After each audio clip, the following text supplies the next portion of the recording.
Hello everybody, how are you all doing? Welcome back to Man City Unplugged, your very own Man City fan channel. There's some interesting piece of news today, especially regarding Cucurella deal. We are having a new competitor. News of a new competitor has intensified, and it's been also confirmed by a journalist who's very close to Chelsea, who's considered a tier one journalist close to Chelsea. That Chelsea are also considering a move for Marc Cucurella really quite seriously. The new ownership, it's being told that the new ownership wants to give Thomas Tuchel whatever tools he wants to compete against this duopoly of City and Liverpool and challenge for the title and all of that. And Brighton are looking at around 50 million pounds, around about 45 to 50 million pounds for Marc Cucurella. Again, in this transfer window, price is not an issue for City. Okay, we spent 60 million on Haaland salaries. It's almost 100 million pound deal.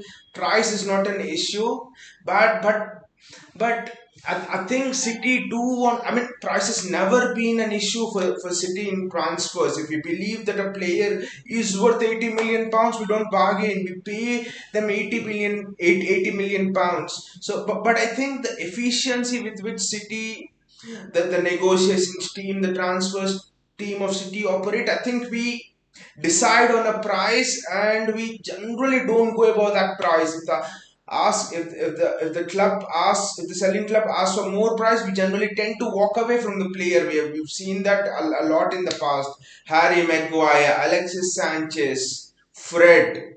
Good that we didn't sign them all, but those are examples of how City can't be lured into bidding wars. But if we want someone, we go to whatever extent we want. Like we were even ready to pay 120 million pounds for Harry Kane. It's a different thing that Daniel Levy was insane and he wanted 160 million pounds. But James McAtee has been mentioned as a player who will be offered to Marc Cucurella as a part of this deal. And when I read this news post, I was like really worried. What? Are we really selling James McAtee to Brighton? Because last season there were many clubs interested in James McAtee, and Brighton was one of the clubs, and Brighton were ready to pay what, close to 10-12 million pounds for James McAtee. I think even they were ready to pay 15 million pounds for James McAtee, but the word from City last season was the same thing what they said when clubs asked for Phil Foden 3 years ago. James McAtee is not for sale at any price. And I think that should be the thing. He's not for sale at any price. But what City are considering is to offer him on a loan move. Because City consider James McAtee and Cole Palmer to be the next players in the ilk of Phil Foden to make that breakthrough. They are the next players to make that big breakthrough into the first team and walk the steps of Phil Foden. Because right now the feeling around most of the clubs in Europe is City are just, yes, City have a great youth academy, City have some great youth players, the golden generation of City's youth is there, but who are going to get into that first team, especially with Haaland coming, Alvarez is coming. Where is the space for you to get into the first team? And it will just be a one time wonder that Phil Foden has got into the City's first team, and that's it. It will be difficult for other youth to break in. That is the perception. Difficult for other youth prospects to break into the first team. Many clubs even are there are murmurs going around that youngsters in cities academy should follow the Jadon Sancho model of going to Germany and coming back. Well, that didn't work out, though I hope that it works out for Jadon Sancho. Nothing better to do with the lad that he has left City. He has made his own decision, but I think that will be proven wrong this season. We will show that there is a pathway for youngsters who are willing to follow the development model of Pep Guardiola, who are willing to have patience, who are willing to have trust in the process of what Guardiola is trying to do, what the club is trying to do in getting these youngsters in. Because I mean, people said Jadon Sancho should be playing at 19. People said Phil Foden should be playing at 17. People said, I think 3 years back, before it made his breakthrough into the first team at 16, 17 years, people said that it's cruel. It's almost a crime that Phil Foden is not being given chances to play in the first team and stuff. But you look at how Pep has groomed. since the last 3 years. Groom Phil Foden has just not put him into the first team. For his first year with the first team is maybe starting 1 or 2 matches, but it was generally training with people like David Silva, Kevin De Bruyne, and Sergio Aguero in the first team, and then gradually starting matches for City and stuff. You see the thing with young players is Michael Owen, Hatim Ben Arfa. There are so many examples. Michael Owen for me is a big example. If you put a youth product in very early, Michael Owen, what, at 17 he started and for Liverpool, I think, and at 22 he won the Ballon d'Or. He won the Ballon d'Or at 19 or 20 years, and by 24 his career was out. Right? You risk a burnout with young players if you start them too early. Young players will not understand this because it's 17, 18. It's usual that you want to get onto the field, you want to be part of the proceedings, especially when you're really talented. But I think with young players it is important that they realize that, and it's important for you to get into the first team action at the high level of football at the right time, because you'll not notice the importance then, but towards the fag end of your career you'll notice that what the reason why your manager has brought you into the first team a bit late at 21, 22, and not at 17, 18, that will help you prolong your career at the end. Otherwise you are at risk of burning out, muscle injuries, being scarred, being affected mentally, being not able to, take on the pressures of the game at such a young age. There are a lot of problems which people have suffered, which youngsters being thrown in too early have suffered. So I really agree with this model of how Pep is having patience in putting the youngsters into the first team. But coming back to James McAtee here, does he have a realistic chance of starting for City in this first team, at least in a few matches? Because for me, I think, yes, Cole Palmer has been with the first team a lot last season, so this could be the breakthrough year of Cole Palmer. But James McAtee, I think if he's staying at City, this could be the year where he's around the first team, training with the first team, coming on in a few matches, and next year will be where James McAtee will start day in and day out, especially with Gundogan. I think next year will be probably the last year of Gundogan.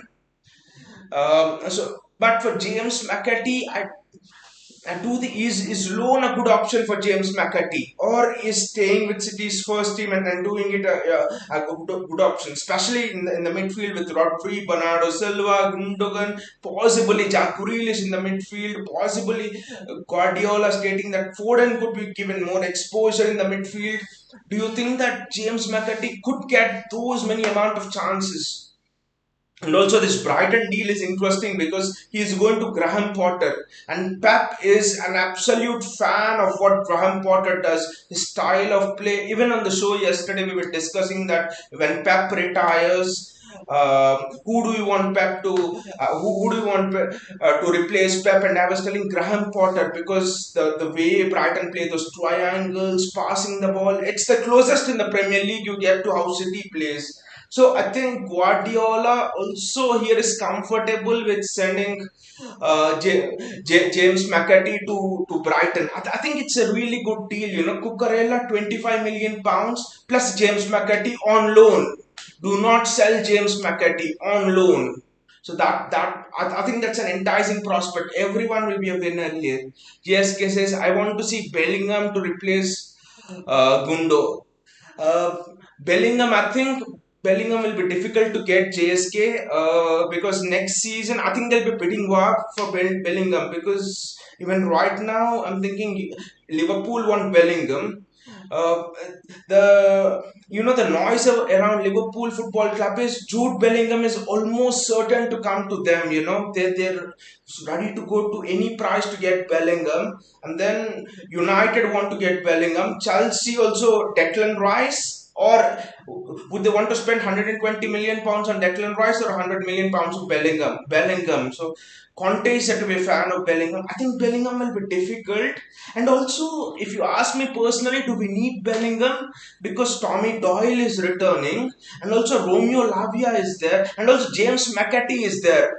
James McAtee, Bellingham, They're a bit different kind of players. I know Bellingham is box to box, but James McAtee is the creative sort of player. But then I think we have Grealish also who can play as that eight. Foden, Bernardo Silva is there. Pep telling Foden will play in that number eight role more because last season in a few matches he was giving that Pirlo-esque passes from deep. So I actually don't think we need Gundogan. Instead, I think we could promote someone like a Romeo Lavia or even a Tommy Doyle. I see Tommy Doyle and Bellingham as not talent wise, but in terms of the style of play, in terms of dictating play from deep, as sort of a similar kind of players. I don't think we are going to get Bellingham actually, especially if we have to spend £100 million, £110 million on him, and that is what we need. I think because Grealish £100 million last time. Haaland with transfer clause and salary £100 million. I don't think we can spend 100 on three players in three transfer windows straight through. So I think there are other players at the club as well to instead of Bellingham. But coming back to James McAtee, I think James McAtee will be it will be really useful for James McAtee as well. Learning under Graham Potter, the fullbacks at Brighton come inside. James McAtee will be given that freedom to go forward. He'll get the Premier League experience. Brighton typically is a top 10 team. They like to play on the front foot, and so this deal for me is a done. I would really not have any concerns. In fact, I would be happy because McAtee is learning. We are getting Cucurella. By the way, Cucurella, I've just seen Cucurella much more closely and he moves like Joao Cancelo. His movement is fantastic. I mean, he's the perfect Pep Guardiola left back signing, I think. He could be a Jordi Alba, that kind of a player. Just says Lavia is DMF. We are already going for Phillips and have Rodri who is world class. I mean, I know we are going for Phillips, and I'm not happy with us going for Phillips. I mean, if we get them, I'll support Phillips, but that is because I think he will block the path of Lavia because Lavia is what 2021, and I've seen him play. Lavia has much more potential than Phillips. The only thing is Calvin Phillips was trusted by Marcelo Bielsa and has been given chances, and Romeo Lavia has not had the chance to get into world class team like us. That's the only difference. If you see the potential, Lavia I think has greater potential. The people say that people who have worked with Romeo Lavia closely in the academy and stuff, they say that at that age, 19, 20, they haven't seen a player in a long, long time who can read the phases of the game well, who has that sort of positional awareness. And this is coming from coaches who have seen Claudio Makalili and players like that. So it is huge praise. Someone said that Romeo Lavia can only be comparable to someone like Claudio Makalili. That's his potential. So I do think Calvin Phillips would not be a good signing, keeping in mind Romeo Lavia's development. He's 90, yes, he's 18, 19, but Phillips himself is 22 and Rodri is 25, right? So you see there that there's literally no place for Romeo Lavia to go there because Rodri generally starts most of the games and Calvin Phillips will now have a share of a bit of a games. DMs generally don't miss as many games. So Romeo Lavia will get left behind and get stagnated, I think. But Tommy Doyle, I think Tommy Doyle is someone who can be comparable to Jude Bellingham. So I would really want Tommy Doyle to at least be given some kind of chances in maybe an FA Cup, League Cup earlier rounds and stuff. I know it's difficult because Liverpool quadruple, we've seen what has happened. Every game is important next season. That quadruple was giving me heartaches. So it is really important we are on the money from game one. But then, see, this is the challenge. How do you bled youngsters when you're competing against a team like Liverpool where you can't put a step wrong? How do you play Tommy Doyle even if it's in a League Cup, knowing that Liverpool could have a chance to go for the quadruple again and win all the trophies, and you also want to win? How do you put Tommy Doyle at the base of your midfield? That's difficult. That's what the difficulty is, to be competitive and yet to blood in youngsters. No one in the world except Barcelona especially in the 2008 to 2012, that team, no, except them, no one in the world has cracked this formula of being competitive and still bleeding in youth. And also there's another player, JSK. There's Oscar Bob as well. He's said to be more technical than than even your James McAtee. So keep an eye on Oscar Bob as well. And also you wouldn't put it against Pep Guardiola to turn someone like a James McAtee to a box-to-box midfielder, right?